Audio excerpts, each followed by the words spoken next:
Sir Imran Ahmed, welcome to Sindh job academy YouTube channel. Junior science teacher PPS 14 jobs preparation. अज असी पढ़ंदासीं class 4th science unit number 4 complete lecture पढ़ंदासीं, complete chapter पढ़ंदासीं with in 25 minutes. त lecture के आखिर ताईं ॾिसण जी गुज़ारिश। ही चैप्टर जो तमाम अहम है, काफ़ी सारा MCQs जो इन चैप्टर्स में ईंदा आहिनि साइंस के पोर्शन में। त चैप्टर नंबर 4 असो है जैंजो नालो असां वटि आहे living things and their environment, मतलब जानदार शयूं ऐं उन्हनि जो माहौल। ठीक है, सब खां पहिरें पाण इहो चेक करे था वठूं त बेसिकली इन्वायरमेंट कंहिंखे चइबो आहे।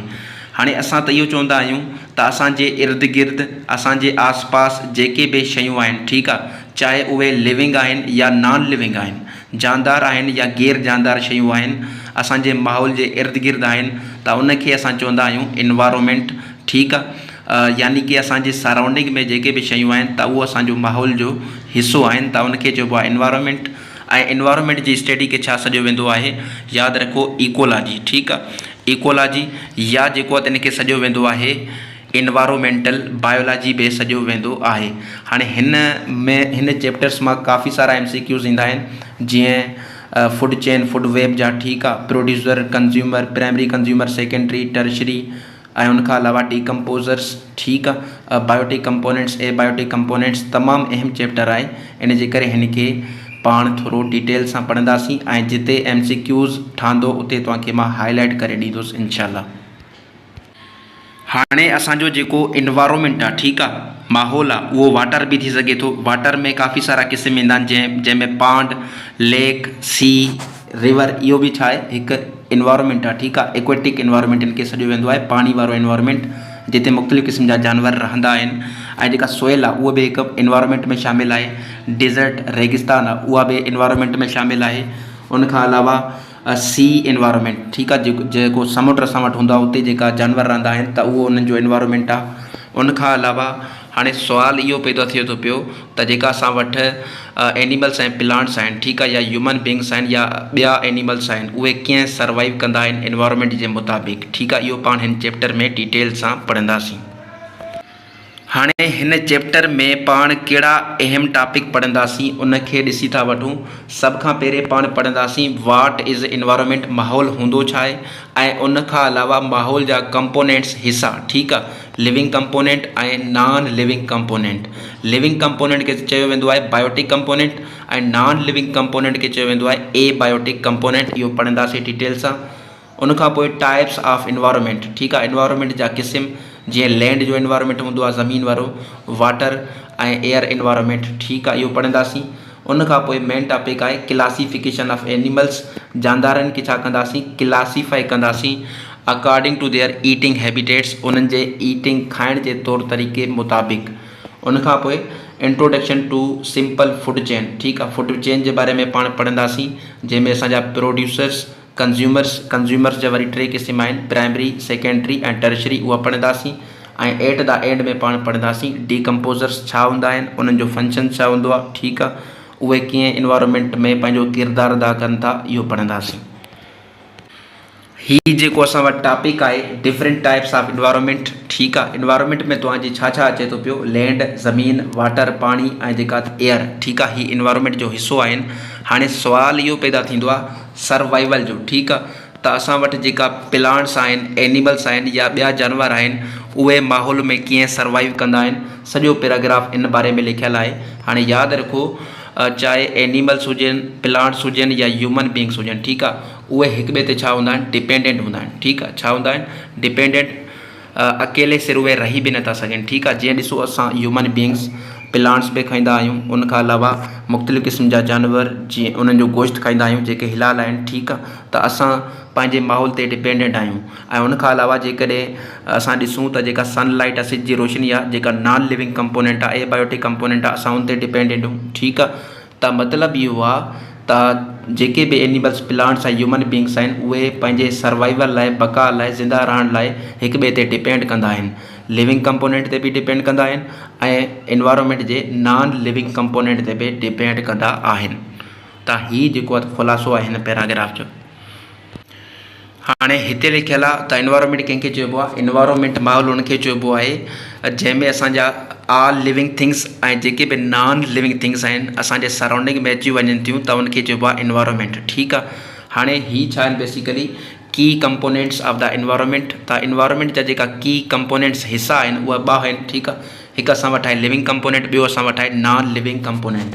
हाणे यादि रखो जेको लिविंग कंपोनेंट आहे उनखे चइबो आहे बायोटिक कंपोनेंट। ठीकु आहे, छा चइबो आहे बायोटिक कंपोनेंट, यादि रखी छॾिजो। ऐं जेको असां वटि नॉन लिविंग कंपोनेंट आहे इनखे चइबो ए बायोटिक। ठीकु आहे, इनखे छा चइबो, इनखे चइबो ए बायोटिक। ए जो मतिलबु हूंदो आहे नॉट। ठीकु आहे, इनखे चयो वेंदो ए बायोटिक कंपोनेंट ऐं लिविंग कंपोनेंट खे चयो वेंदो बायोटिक कंपोनेंट। हाणे सुवालु इहो पैदा थिए थो त असां जेको आहे त कीअं ख़बर पए त बायोटिक कंपोनेंट कहिड़ा आहिनि ऐं जेको आहे त ए बायोटिक कंपोनेंट कहिड़ा आहिनि। इनखे डिटेल सां पढ़ी था वठूं ऐं सम्झी था वठूं, काफ़ी अहम आहे ही। त असां पढ़ियोसीं त माहौल जा कंपोनेंट्स ॿ हूंदा आहिनि, हिकु लिविंग बायोटिक ऐं ॿियो नॉन लिविंग ए बायोटिक। हाणे जेका लिविंग कंपोनेंट आहिनि उनमें असांजा छा अचनि था पिया, एनिमल्स अचनि था पिया, प्लांट्स अचनि था पिया, ह्यूमन बींग असां पाण अचूं था पिया।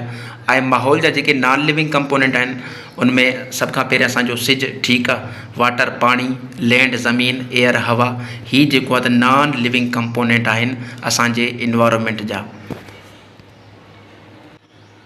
हिन पैराग्राफ में इहो लिखियलु आहे त असां वटि पाकिस्तान में जेको आहे वेरियस टाइप ऑफ इन्वायरमेंट्स आहिनि, मुख़्तलिफ़ क़िस्म जा इन्वायरमेंट आहिनि जंहिंजा यूनिक फीचर्स आहिनि। हर कंहिं इन्वायरमेंट जी पंहिंजी जेको आहे त फीचर आहे, ख़ूबी आहे, जंहिंमें असांजा अची वञनि था मुख़्तलिफ़ क़िस्म जा इन्वायरमेंट में ग्रासलैंड्स, वेटलैंड्स, फॉरेस्ट, जंगलात, lakes, river, sea, ocean, deserts, valleys, urban मतिलबु के शहरी, रूरल जेको आहे इन्वायरमेंट अची वञनि था पिया।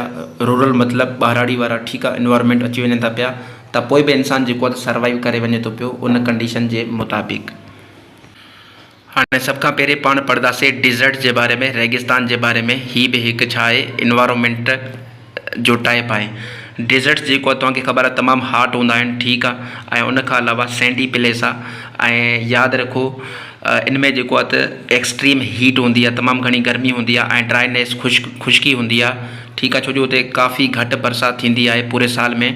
हाणे जेको यादि रखो जेका रेगिस्तान हूंदा आहिनि उहे ॾींहं जे टाइम तमामु गर्म हूंदा आहिनि। हाणे राति जीअं थींदी आहे पोइ टेम्परेचर छा थींदो आहे, ड्रॉप थींदो वेंदो आहे, हेठि किरंदो वेंदो आहे, पोइ जेको आहे थोरा घणा मतिलबु के थधा थींदा आहिनि। बाक़ी जेको तमामु घणा हॉट हूंदा आहिनि, हीट ज़्यादा हूंदी आहे डेज़र्ट्स में। उनखां पोइ असां वटि ही जेको आहे त वाटर जो इन्वायरमेंट आहे जंहिंमें लेक अची वञनि था, पांड, रिवर, सी, ओशन अची वञनि था पिया ऐं ॿिया वाटर बॉडीज़। ठीकु आहे, लेक ऐं जेका पांड आहिनि इहा स्मॉल फ्रेश वाटर बॉडीज़ आहिनि, ठीकु आहे, जेके मतिलबु कि स्लो वांदा आहिनि। ऐं जॾहिं त असां ॾिसूं किंजर लेक, ठीकु आहे, उहा बि असां वटि लेक आहे, ठठा सिंध में मौजूदु आहे। रिवर्स जेका हूंदा आहिनि उहे रिलेटिवली वॾा हूंदा आहिनि ऐं जेको आहे त थोरा घणा फास्टर फ्लो कंदा आहिनि, वहंदा आहिनि as compare to lakes. Sea ऐं जेका ओशन आहिनि, ठीकु आहे, इहा मोस्टली साल्ट वाटर में हूंदो आहे, पाणियाठ साल्ट जी कंसंट्रेशन ज़्यादा हूंदी आहे, लार्ज बि हूंदा आहिनि, डीप गहरा बि हूंदा आहिनि ऐं फास्ट फ्लोइंग वाटर बॉडीज़ आहिनि, ठीकु आहे, जीअं असां वटि आहे इंडस रिवर ऐं अरेबियन सी। उनखां पोइ ही फॉरेस्ट आहे। फॉरेस्ट बि असांजे इन्वायरमेंट जो हिसो आहे। The forest has many trees. Forest में जंगलात में छा हूंदा आहिनि, ज़्यादा खां ज़्यादा वण हूंदा आहिनि। अ combination of herbs, shrubs, plants, seedlings and several varieties of birds, mammals, insects, reptiles, amphibians, small creatures, ठीकु आहे। इन्वायरमेंट जेको असां फॉरेस्ट वारो इन्वायरमेंट आहे उनमें इहा शयूं मौजूदु हूंदियूं आहिनि। मुख़्तलिफ़ क़िस्म जा ॿूटा, एनिमल्स, रेप्टाइल्स, एम्फीबियंस, इहा जेको आहे तव्हांखे जंगलात में मिलंदा आहिनि। हाणे असांजो तमामु अहम टॉपिक आहे, उन टॉपिक जो नालो असां वटि आहे classification of animals according to eating habitats. असां जेको आहे जानदारनि खे क्लासीफाई कंदासीं उनजे ईटिंग हैबिट्स ते, ठीकु आहे, तमामु अहम आहे, हिनखे सम्झो। चवे थो पियो on the basis of food type, ठीकु आहे, उहे कहिड़े क़िस्म जो खाधो खाईंदा आहिनि। एनिमल्स खे जेको आहे क्लासीफाई कयो वियो आहे 3 काइंड्स में। सभ खां पहिरीं असां वटि आहिनि हर्बीवोर्स। हर्बीवोर्स उहे जेके छा खाईंदा आहिनि, प्लांट्स, ॿूटनि खे खाईंदा आहिनि, जीअं बकरी थी वई, मैंह थी वई, गऊं थी वई, त इहा हर्बीवोर्स आहिनि। कार्निवोर्स कहिड़ा जानदार हूंदा आहिनि, डाइट ईट ओनली एनिमल्स, जेके सिर्फ़ु जानवरनि खे खाईंदा आहिनि, जीअं शींहं थी वियो असां वटि, ठीकु आहे, टाइगर थी वियो। ओमनीवोर्स कहिड़ा हूंदा आहिनि, diet eat both animals and plants, जेके ॿूटा बि खाईंदा आहिनि ऐं जानवरनि खे बि खाईंदा आहिनि, त उहे ओमनीवोर्स आहिनि। जीअं असां इंसान आहियूं, असां ॿूटा बि खाईंदा आहियूं ऐं उनखां अलावा गोश्त खे बि खाईंदा आहियूं जानवरनि खे, त असां ओमनीवोर्स आहियूं। हाणे हिते तव्हांखे एग्ज़ाम्पल मिलियल आहिनि। हीअ जेको आहे त बकरी आहे, ठीकु आहे, इहा हर्बीवोर आहे, गाह खाईंदी आहे। हीअ जेको आहे टाइगर, ठीकु आहे, हीअ छा आहे, कार्निवोर आहे, गोश्त खे खाईंदो आहे, ॿिनि जानवरनि खे खाईंदो आहे। हीअ मोर पखी, इहा बि छा आहे, ओमनीवोर आहे। ऐं असां पाण जेको आहे त ह्यूमन बींग्स असां बि छा आहियूं, ओमनीवोर आहियूं, यादि रखी छॾिजो। हाणे उन खां पोइ कॉन्सेप्ट असांजो अचे थो पियो फूड चेन ऐं फूड वेब, ठीकु आहे। फूड चेन ऐं फूड वेब, यादि रखो, जेका फूड चेन हूंदी आहे उहा नंढे लेवल ते हूंदी आहे, ऐं जेका फूड वेब हूंदी आहे, ठीकु आहे, उहा छा हूंदी आहे, वॾे लेवल ते हूंदी आहे। इन में छा हूंदो आहे, हिकु जानदार ॿिए जानदार ते पंहिंजे सर्वाइवल लाइ, खाधे लाइ डिपेंड कंदो आहे। त फूड चेन नंढे लेवल ते, फूड वेब छा हूंदी आहे, वॾे लेवल ते हूंदी आहे। उन खां अलावा असीं मेन ॻाल्हि कंदासीं कंहिंजी, मेन ॻाल्हि कंदासीं असीं सनलाइट जी। कंहिंजी ॻाल्हि कंदासीं, सनलाइट, ठीकु आहे। हीअ सॼो मतिलबु कि चैप्टर इन ते रिवॉल्व कंदो, इनखे सम्झी वठो। हाणे सिज जी रोशनी जेको आहे कंहिंखे लॻंदी आहे, प्लांट्स खे, ॿूटनि खे। त प्लांट्स पंहिंजो खाधो पाण तयारु कंदा आहिनि सिज जी रोशनी जी मदद सां। इन करे प्लांट्स खे छा सॾियो वेंदो आहे, प्रोड्यूसर्स, ठीकु आहे। इकोसिस्टम में प्लांट्स खे छा सॾियो वेंदो आहे, प्लांट्स खे सॾियो वेंदो आहे प्रोड्यूसर्स। हाणे जीअं ॿूटा पंहिंजो खाधो पाण तयारु कंदा आहिनि, ठीकु आहे, पोइ असां जेका एनिमल्स आहियूं, ठीकु आहे, जीअं तव्हांखे मिसाल ॾिनो, असां पाण ह्यूमन बींग्स ते ॿूटा खाईंदा आहियूं। ऐं तव्हांखे जेको आहे त मिसाल ॾिना बकरी जो, मेंह जो, रिढ जो, ठीकु आहे, उहे बि गाह खाईंदियूं आहिनि, त असां उन ते डिपेंड थी वेंदा आहियूं। ऐं उन्हनि जानदारनि खे वरी ॿिया जानदार खाईंदा आहिनि, त अहिड़ी तरह हिकु चेन ठहंदी वेंदी आहे। लेकिन जेका असांजी फूड चेन आहे, फूड वेब आहे, हलंदी आहे, उहा बेसिकली सिज जी रोशनी जी मदद सां हलंदी आहे। जेकॾहिं सनलाइट, सिज जी रोशनी न हुजे त इहो सिस्टम ई न हुजे फूड चेन, फूड वेब जो, ऐं लाइफ बि मुमकिन आहे, को बि जानदार सर्वाइव न करे सघंदो। त असां जेको आहे कहिड़ी कैटेगरी में अचूं था, इहो तव्हांखे ख़बर हुजणु खपे। प्रोड्यूसर में अचूं था, कंज्यूमर में अचूं था, डिकम्पोज़र में। ऐं उनखां अलावा तव्हांखे हीअ बि ख़बर हुजणु खपे, प्रोड्यूसर में कहिड़ा एग्ज़ाम्पल ईंदा आहिनि, कंज्यूमर में कहिड़ा ईंदा आहिनि, डिकम्पोज़र में कहिड़ा हूंदा आहिनि, इन्हनि जो फंक्शन छा आहे, त इहो लाज़मी सम्झिजो। हाणे असां वटि आहे, चवे थो पियो, explain the importance of producers, consumers and decomposers in the food chain.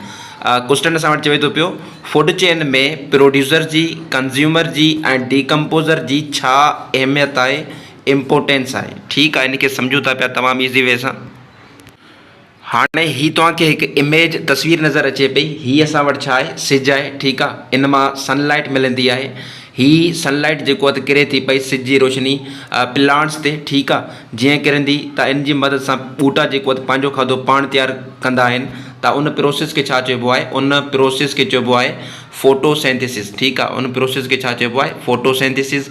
हाणे ॿूटा पंहिंजो खाधो पाण तयारु कंदा आहिनि, ठीकु आहे। इन करे ॿूटनि खे छा चयो वेंदो आहे, प्रोड्यूसर्स। इकोसिस्टम में ॿूटनि खे छा चयो वेंदो आहे, प्रोड्यूसर्स चयो वेंदो आहे, ठीकु आहे।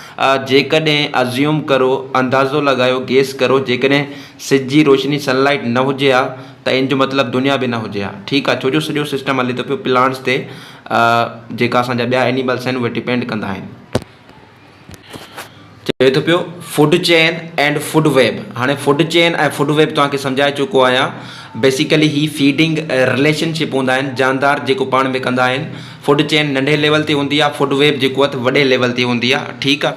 फूड चेन ऐं food web show the relationship and multiple linkages among the various producers, consumers and decomposers in a food web, ठीकु आहे।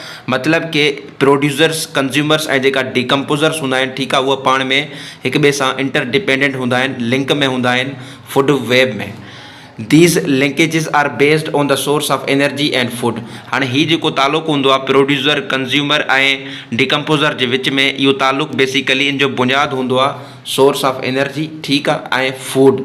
हिक ॿिए में जेको इहा इंटरेक्शन तालुक़ु रखंदा आहिनि, ज़ाहिरी ॻाल्हि आहे, फूड ऐं एनर्जी जे बेस ते रखंदा आहिनि। The sun plays an important role in this food web. Food web में जेको असां वटि इम्पोर्टेंट किरदारु अदा कंदो आहे, उहो केरु अदा कंदो आहे, सिज जी रोशनी, यानी कि सिज एज़ अ की सोर्स ऑफ एनर्जी। की source of energy food web में या फूड चेन में या इकोसिस्टम में असां वटि केरु आहे, सिज आहे, ठीकु आहे। इहो पॉइंट लाज़मी यादि रखिजो।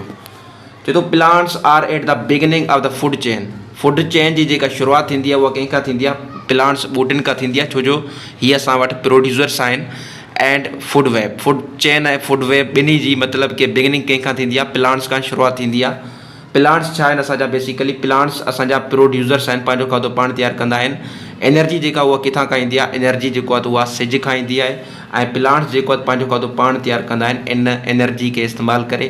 त इन प्रोसेस खे छा चइबो आहे, जंहिंमें ॿूटा पंहिंजो खाधो पाण तयारु कंदा आहिनि, इन खे चयो वेंदो आहे फोटोसिंथेसिस। हाणे लेक्चर खे थोरो गौर सां ॿुधिजो, ठीकु आहे। कुझु कॉन्सेप्ट स्टार्ट थियनि था पिया। चए थो पियो हर्बीवोर्स, ठीकु आहे। हर्बीवोर्स मतिलबु जेके गाह खाईंदा आहिनि। Herbivores are primary consumers. Herbivores कहिड़ी कैटेगरी में अचनि था पिया, प्राइमरी कंज्यूमर जी कैटेगरी में अचनि था पिया। ऐं छा खाईंदा आहिनि, प्लांट्स ॿूटा खाईंदा आहिनि, ठीकु आहे। वेजिटेबल्स बि खाईंदा आहिनि ऐं फ्रूट बि खाईंदा आहिनि। मिसाल जे तौर ते शीप रिढ ऐं जेका बर्ड्स आहिनि, ठीकु आहे, उहा छा आहिनि असां वटि प्राइमरी कंज्यूमर्स आहिनि। ऐं जेको आहे त खाईंदा आहिनि, ईट कंदा आहिनि प्लांट्स खे, ऐं प्लांट्स जा जेका प्रोडक्ट्स हूंदा आहिनि, ठीकु आहे, प्लांट्स सां रिलेटेड उहे खाईंदा आहिनि। त इन जे करे शीप ऐं बर्ड्स छा थी असांजा प्राइमरी कंज्यूमर्स। हीअ तव्हांखे फिगर बि नज़र अचे थी पई, बर्ड्स, हीअ जेको आहे तव्हांखे शीप नज़र अचे थी पई।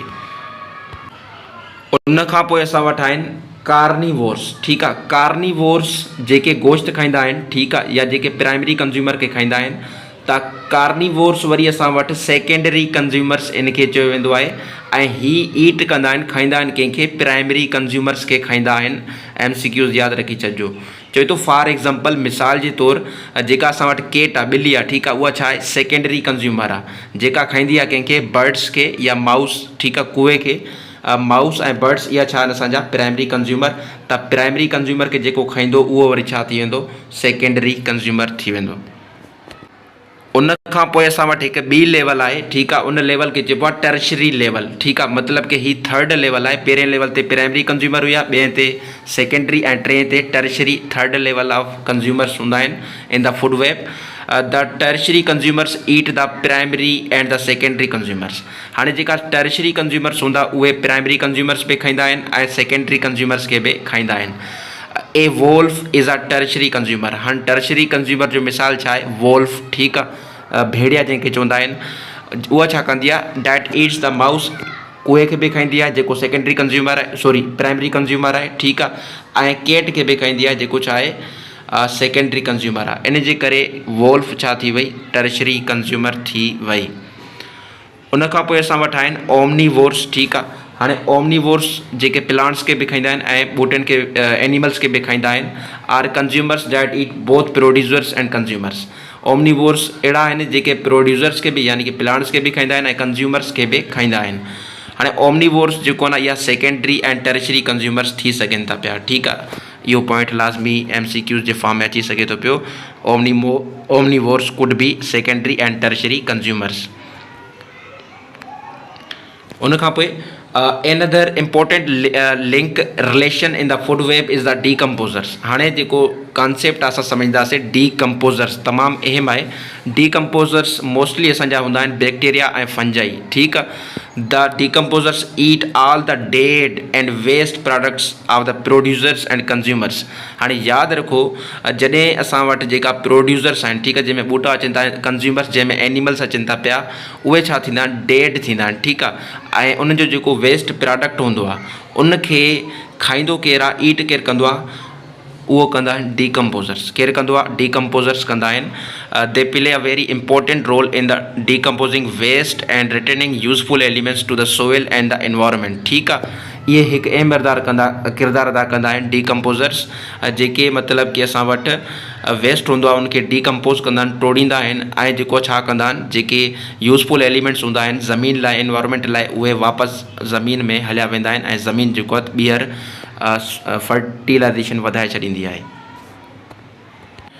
हाणे उहा जेका प्रोडक्ट्स हूंदा आहिनि, ठीकु आहे, सॉरी जेका असांजा प्रोड्यूसर्स हूंदा आहिनि, प्लांट्स हूंदा आहिनि, उहा छा कंदा आहिनि, उहे जेको आहे त जेका मतिलबु कि डीकम्पोज़ कंदा आहिनि वेस्ट मटीरियल खे, पोइ उहे तब्दील थींदा आहिनि यूज़फुल एलिमेंट्स में, ठीकु आहे।